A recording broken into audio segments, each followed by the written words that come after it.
भाग दूसरा। सदा के लिए महाभिनिष्क्रमण। कपिलवस्तु से राजगृह की ओर।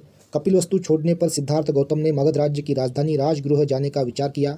उस समय वहाँ राजा बिंबिसार का राज्य था। यह एक ऐसा स्थान था जिसे महान दार्शनिक और चिंतक आचार्यों ने अपना मुख्यालय बनाया हुआ था।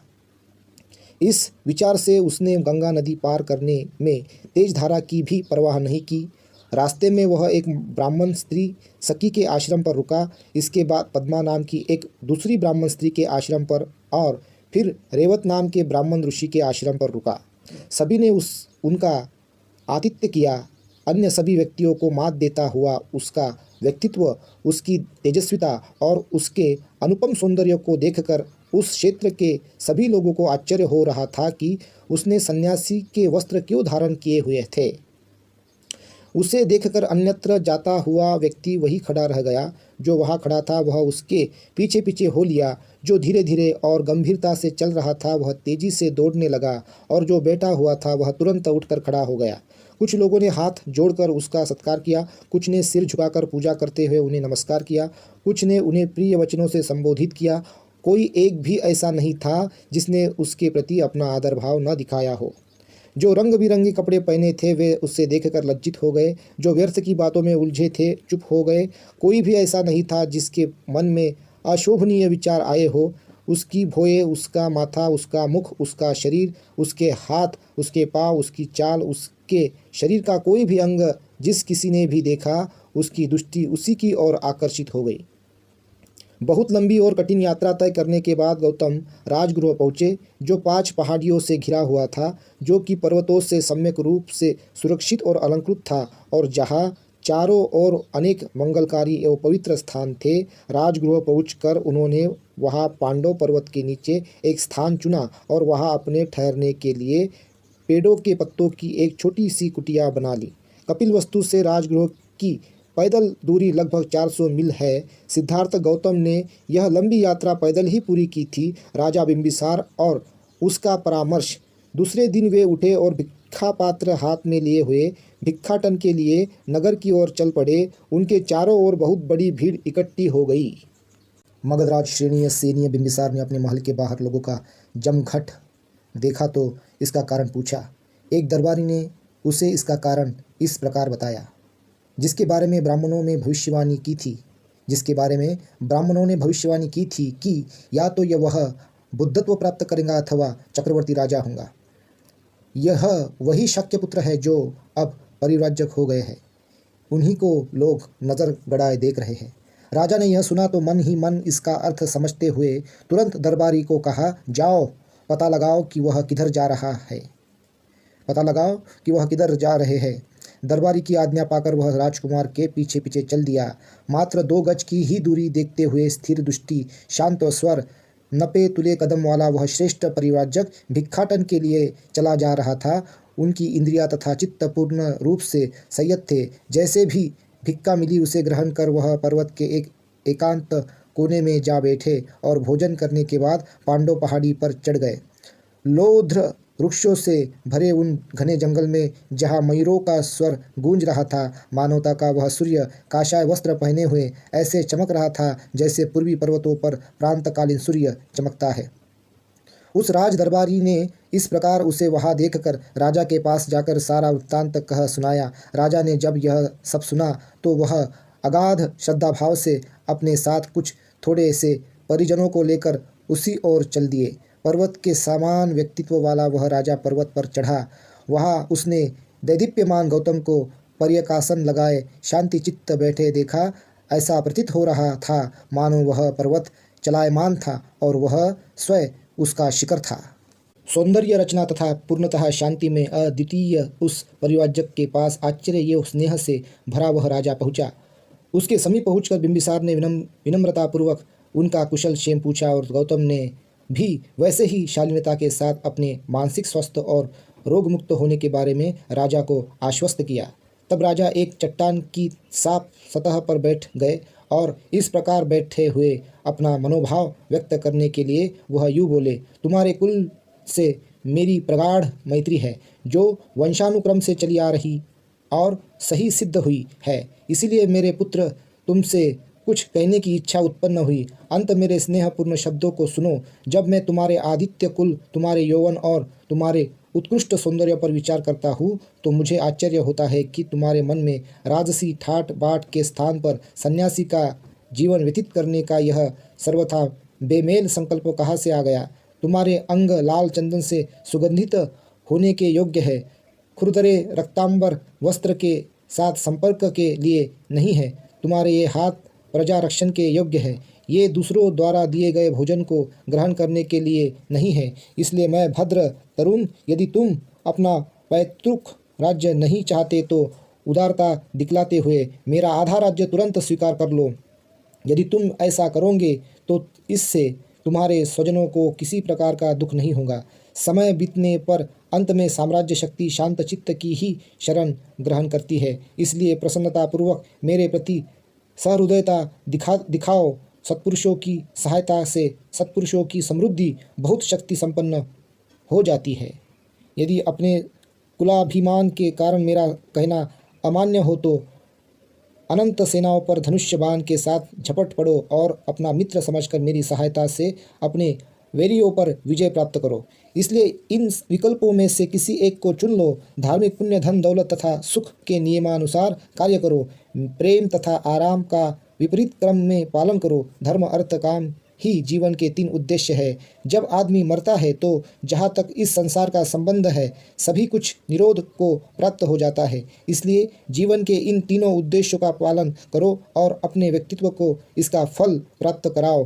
कहा जाता है कि जब धर्म, अर्थ और काम की प्राप्ति अपने सभी क्षेत्रों में पूर्ण हो जाती है तो आदमी का अंत भी पूर्ण होता है। धनुष्य बाण धारण करने में समर्थ इन बाहुबली भुजाओं को बेकार न होने दो। इस पृथ्वी का तो कहना ही क्या, इनमें तीनों लोगों को जीत लेने की सामर्थ्य है। मैं स्नेहवश ही यह सब कह रहा हूँ, प्रेम या अहंकार के कारण नहीं।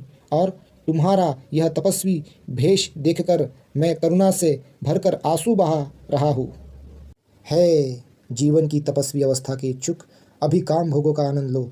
निश्चित समय पर वृद्धावस्था आएंगी और तुम्हारे इस सौंदर्य को नष्ट कर देंगी। बुढ़ापे में आदमी धर्म द्वारा पुण्यार्जन कर सकता है। बुढ़ापे में आदमी विषय भोगों के अयोग्य हो जाता है। इसीलिए कहा है कि विषय भोग तरुण के ही लिए है, धन मध्य वयस्क के लिए है और धर्म वृद्ध के लिए है। इस संसार में यौवन धर्म और धन का शत्रु है, क्योंकि काम सुखों की हम जितनी भी सुरक्षा कर ले उनका पालन अत्यधिक कठिन है। इसलिए जहाँ भी सुख भोग प्राप्त हो उन्हें तुम युवावस्था में ही भोग लो। वृद्धावस्था चिंतन की ओर अधोमुख है। यह शांत बने रहने हेतु गंभीर और दत्तचित्त है। अपने आप थोड़े प्रयास से ही यह संयत भाव को प्राप्त हो जाती है। इसीलिए भ्रामक चंचल बाह्य विषयों में अनुरक्त, असावधान, अधैर्यवान, अदूरदर्शी यौवन के गुजर जाने पर लोगों का ऐसा लगता है कि मानो किसी भयानक जंगल में से सुरक्षित निकल आए हो। इसीलिए इस चंचल, अस्थिर, लापरवाह और चक्कर में डालने वाली युवावस्था को गुजर जाने दो। हमारा आरंभिक जीवन सुख भोग के लिए ही निश्चित है।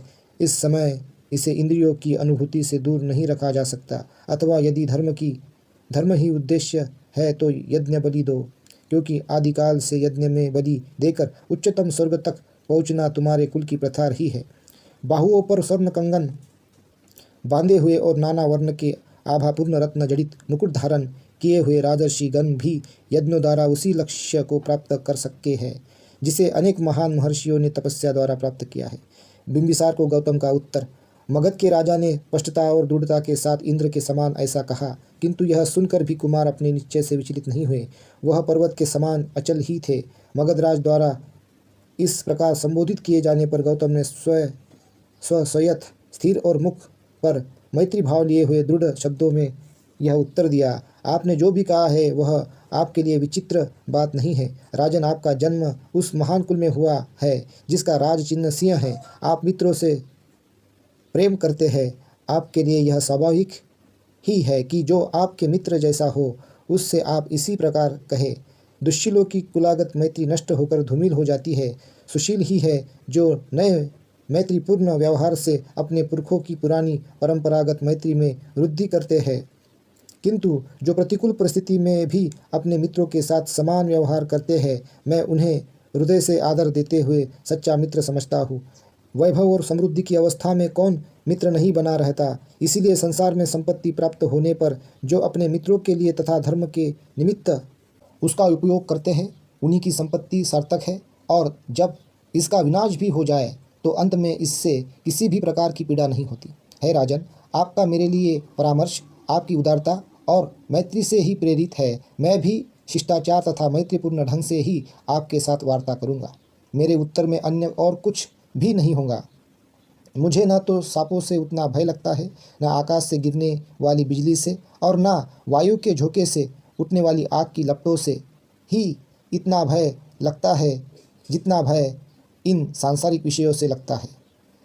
ये अस्थिर आनंद तो हमारे सुख और संपत्ति के विनाशक है, जो संसार में अंत शून्य और माया के सदृश खोखले हैं। ये सुखों के आशाकाल में ही आदमी के चित्त को सम्मोहित कर लेते हैं। जब वे चित्त को ग्रस्त कर लेते हैं तब तो उनका कहना ही क्या। सांसारिक सुखों के शिकार हुए लोग देवलोक में भी प्रसन्नता नहीं प्राप्त कर पाते, मृत्युलोक की तो बात ही क्या। सुखों की कामना करने वाले की प्यास उसी प्रकार कभी नहीं बुझती जैसे कि ईंधन के साथ वायु प्रेरित आग। विषयों से बढ़कर संसार में कोई विपत्ति नहीं है। अविद्या के कारण लोग उनमें अनुरक्त होते हैं। जब सच्चाई पता चलती है तो वे भयभीत होते हैं। कौन बुद्धिमान व्यक्ति विषयों की कामना करेगा। समुद्र से घिरी सारी पृथ्वी जीत लेने पर भी राजा लोग समुद्र पार के दूसरे क्षेत्र को जीतने की कामना करते हैं। जिस प्रकार अपने में गिरने वाले नदियों के जाल से भी समुद्र अतुप्त ही रहता है, उसी प्रकार आदमी भी विषयों से कभी तृप्त नहीं होता। आकाश से स्वर्ण वर्षों हो जाने पर भी, महाद्वीपों को जीत लेने पर और शक्र का आधा राज्य हस्तगत हो जाने पर भी राजा माधाता की सांसारिक विषयों में तृष्णा पूरी तरह से बनी रही। स्वर्गलोक में देवताओं के राज्य का भोग करते हुए भी रुद्र के भय के मारे इंद्र ने अपने आप को छिपा लिया था। अहंकार के वशीभूत होकर बड़े बड़े ऋषियों से अपनी पालकी उठवाकर भी नहुष विषयों में अतुप्त ही रहा था। इन विषय भोगों नामधारी क्षत्रियों की कौन कामना करेगा, जिन्होंने ऐसे ऋषियों को भी जीत लिया हो, जो अन्य लक्ष्यों की प्राप्ति में लगे थे, जो वल्कल वस्त्र धारण करते थे, जिनका जड़ फल मूल और जल ही भोजन था, और जिनकी सांपों जैसी लिपटी हुई लंबी जटाएं थी। भोगों में लिप्त तथा सांसारिक विषयों की प्राप्ति में संलग्न मनुष्यों के दुखों की जानकारी हो जाने पर यह संयत लोगों के योग्य है कि वे विषयों को त्याग दे। विषयों में लिप्त मनुष्य के लिए विषय संबंधी सफलता भी एक विपत्ति ही है, क्योंकि इच्छित विषय की प्राप्ति होने पर वह उसमें मदमत्त हो जाते हैं, और मदमत्त हो वह ऐसा करता है जो उसे नहीं करना चाहिए, और इससे आहत होकर वह अंततः भयानक दुख को प्राप्त होता है। ये काम विषय जो बहुत परिश्रम से प्राप्त किए जाते हैं, जो बाद में धोखा देकर जहाँ से आते हैं वही लौट जाते हैं। ये भोग विलास थोड़ी देर के लिए उधार लेने जैसे ही होते हैं। कौन बुद्धिमान जो स्वयं संयमी आत्मसंयमी है, इनमें आनंद मनाएगा। कौन स्वसंयमी इन भोगों में संतोष प्राप्त करेगा, जो उल्का के समान है, और इनकी कामना करने पर और इनकी प्राप्ति हो जाने पर भी ये तृष्णा को और अधिक बढ़ाते हैं।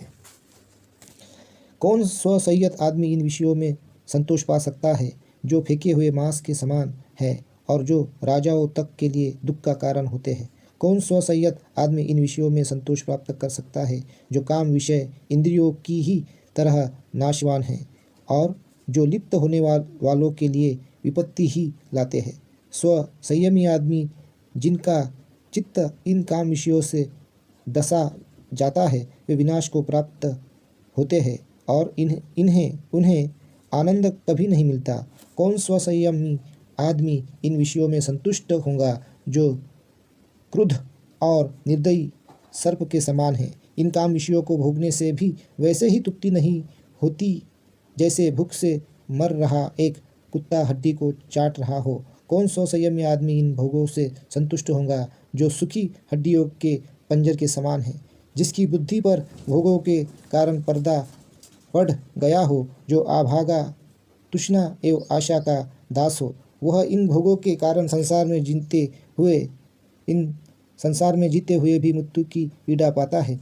जीतों के आकर्षण से हिरण विनाश को प्राप्त होते हैं। दीपक की चमक के कारण पतंगे आग में जल मरते हैं। मांस की लोभी मछली लोहे का कांटा निगल जाती है। इसलिए संसार के काम भोगों का अंत दुखद ही होता है। सामान्यतया कहा जाता है कि काम भोग आनंद के लिए है, किंतु यदि विचार करके देखा जाए तो उनमें से कोई भी भोग्य पदार्थ सुखद नहीं है। अच्छे अच्छे कपड़े और शेष वस्तुएं सभी केवल मात्र दुख के हेतु कारण ही है। पानी प्यास बुझाने के लिए होता है, उसी प्रकार भोजन भूख मिटाने के लिए, घर हवा धूप व वर्षा से बचाने के लिए और वस्त्र शीत से रक्षा करने तथा नग्नता ढकने के लिए होते हैं। इसी प्रकार शैया नींद पूरी करने के लिए, वाहन यात्रा की थकान मिटाने के लिए है, आसन खड़े रहने की थकान दूर करने के लिए है। इसी प्रकार स्नान सफाई स्वास्थ्य और स्फूर्ति का साधन है। जितने भी बाह्य पदार्थ है वे केवल आदमियों के दुख उपचार के साधन मात्र है, वे आनंद के स्रोत नहीं है। भला कौन बुद्धिमान आदमी इन दुख के दूर करने के साधनों को भोग्य वस्तुएं मानकर भोगेगा। जो आदमी सन्निपात ज्वर की गर्मी से तपता है वह ठंडी पट्टी आदि को भोग्य वस्तु मान बैठता है, जबकि वे केवल पीड़ा को दूर करने के ही उपाय है। ऐसा ही आदमी इन काम भोगों को आनंद का नाम दे सकता है। क्योंकि सभी काम विषय अनित्य है, इसलिए मैं उन्हें भोग्य विषय का नाम नहीं दे सकता। जो परिस्थितियाँ आनंद लाती है वही बाद में पीड़ा बन जाती है। गर्म वस्त्र और जलती हुई सुगंधित लकड़ी शीत ऋतु में सुखदायी होते हैं, किंतु ग्रीष्म ऋतु में वही अप्रिय बन जाते हैं। चंद्रमा की किरणें और चंदन का लेप गर्मी में सुखदायी होते हैं, किंतु वही सर्दी में पीड़ादायक बन जाते हैं। परस्पर दो विपरीत वस्तुएं जैसे हानि लाभ आदि कभी अलग न होने वाले जोड़े संसार में प्रत्येक के साथ जुड़े हैं। इसलिए कोई भी आदमी धरती पर निरंतर न तो सुखी रहता है और न ही सदा दुखी रहता है। जब मैं इस सुख दुख के स्वभाव के मिश्रण को देखता हूँ तो मैं राज और दासता को समान ही समझता हूँ, क्योंकि न तो राजा सदा मुस्कुराता रहता है और न ही दास सदा पीड़ा में रहता है।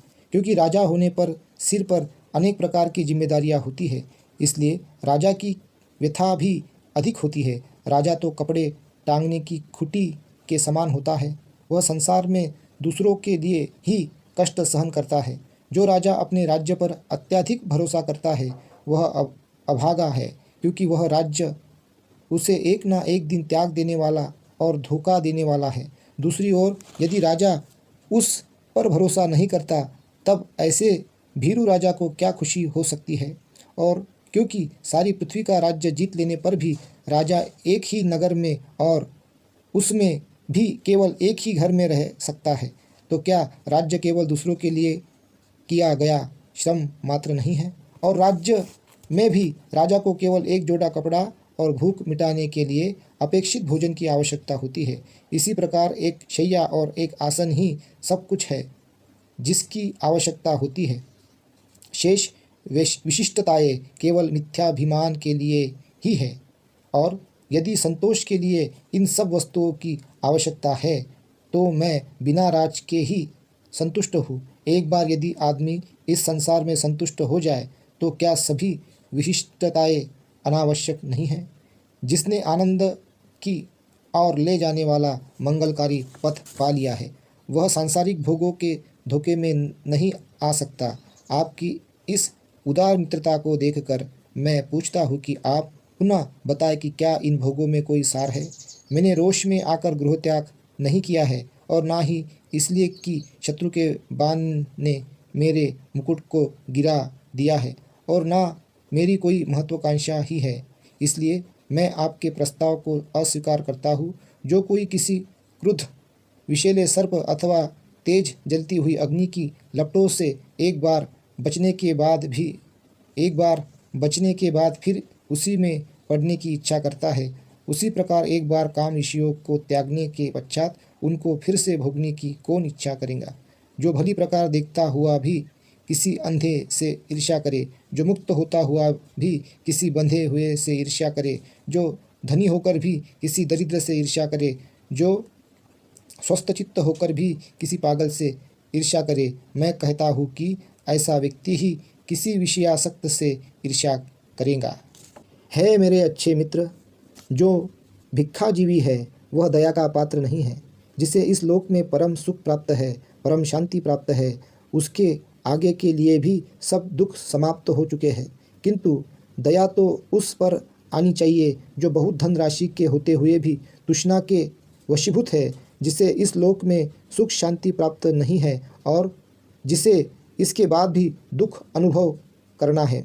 जो कुछ आपने मुझसे कहा है वह आपके आचरण, आपकी जीवनचर्या और आपके कुल के योग्य है, और अपने निश्चय पर दृढ़ रहना मेरे आचरण, मेरी जीवनचर्या और मेरे कुल के योग्य है।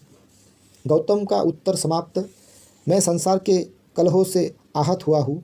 मैं शांति पाने की इच्छा से गृहत्याग कर आया हूँ। धरती के दुख से बचने के लिए मैं दिव्य लोक का राज्य भी नहीं चाहूँगा। हे राजन, जैसा कि आपने कहा है कि धर्म, अर्थ और काम ही मनुष्य के 3 उत्कृष्ट लक्ष्य है, और आपका यह भी कहना है कि मैं जिसकी खोज कर रहा हूँ वह दुख है, तो आपके तीनों लक्ष्य भी नाशवान और असंतोषकारक है।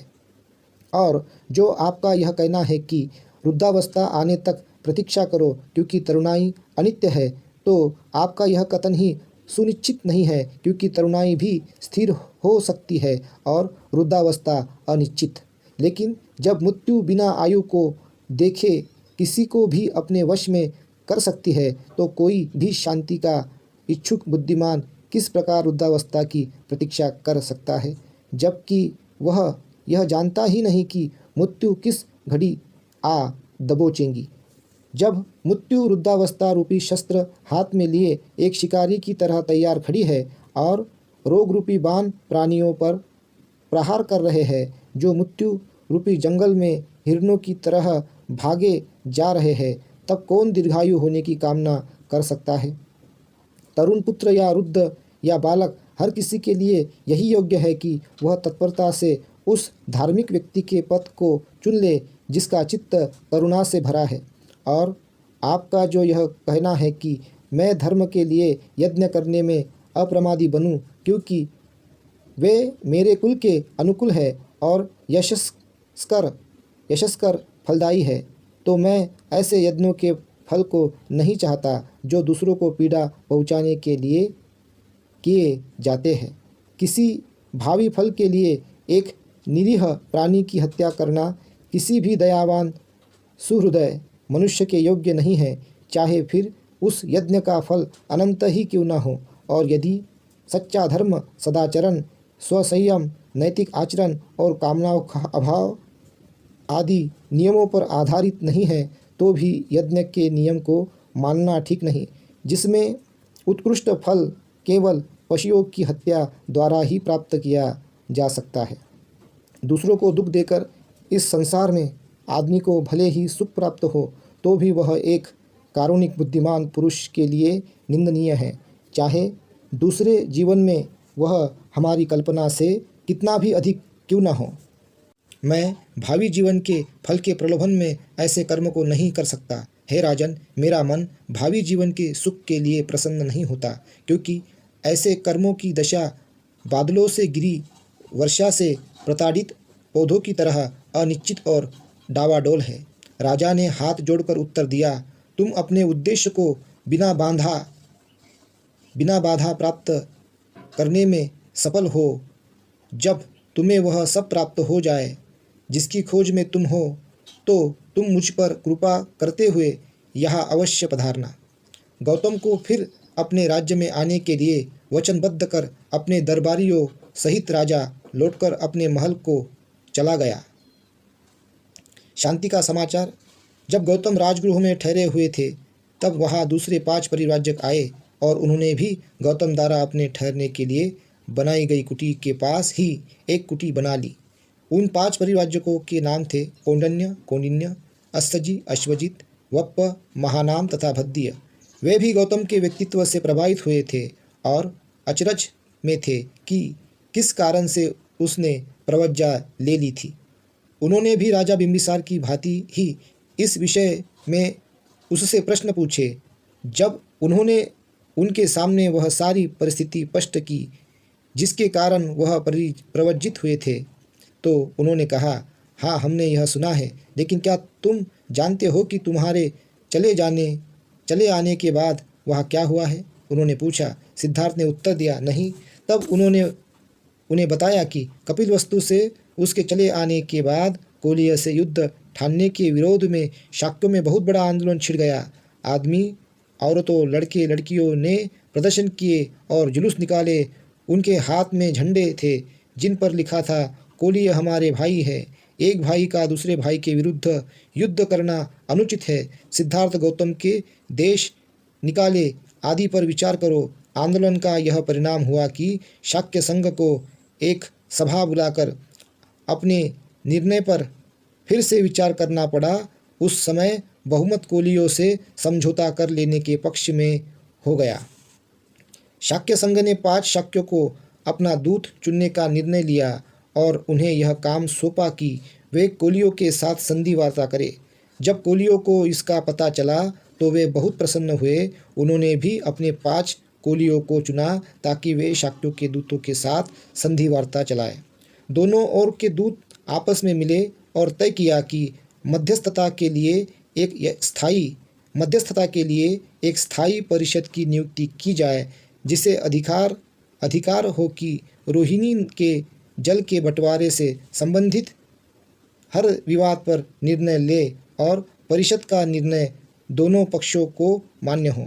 इस प्रकार युद्ध का खतरा शांति में परिणत हो गया। जो कुछ कपिलवस्तु में हुआ था उसे गौतम को बताने के बाद परिव्राजकों ने कहा, अब तुम्हारे लिए परिव्राजक बने रहने की कोई आवश्यकता नहीं है। अब तुम क्यों नहीं लौटकर अपने परिवार में चले जाते? सिद्धार्थ ने उत्तर दिया, इस शुभ समाचार से मुझे प्रसन्नता हुई है। यह मेरे लिए विजय है, लेकिन मैं वापस घर नहीं जाऊंगा। मुझे जाना भी नहीं चाहिए। मुझे परिव्राजक ही बने रहना चाहिए। गौतम ने उन 5 परिव्राजकों से पूछा, तुम्हारा क्या कार्यक्रम है? उन्होंने उत्तर दिया, हमने तपस्या करने का निश्चय किया है। तुम भी हमारे साथ क्यों नहीं शामिल हो जाते? सिद्धार्थ ने कहा, एक एक करके पहले मुझे दूसरे पथों की जानकारी प्राप्त करनी चाहिए। तब 5 परिव्राजक वहाँ से चले गए। समस्या की नई पृष्ठभूमि। कोलियों और शाक्यों के बीच शांति स्थापित हो जाने का समाचार 5 परिव्राजकों से प्राप्त होने पर गौतम को बहुत बेचैनी हुई। अकेले में वे गंभीरता से अपनी स्थिति पर सोचने लगे कि क्या अब भी परिव्राजक बने रहने का उनके लिए कोई औचित्य रह गया है। उन्होंने अपने आप से प्रश्न किया कि वह किस लिए अपने बंधु बांधवों को छोड़कर चले आए थे। उन्होंने इसलिए गृहत्याग किया था क्योंकि वे युद्ध के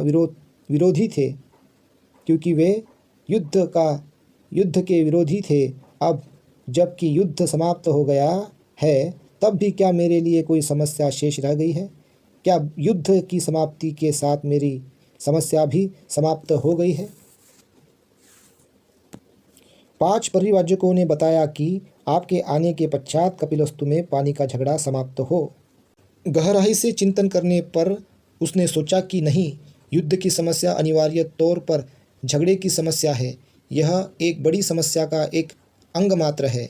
यह झगड़ा न केवल राजाओं और राष्ट्रों के बीच ही चल रहा है, बल्कि कुलीनों और ब्राह्मणों के बीच, गृहस्थों के बीच, माँ और पुत्र के बीच, पिता और पुत्र के बीच, भाई और बहन के बीच और साथी के बीच जारी है।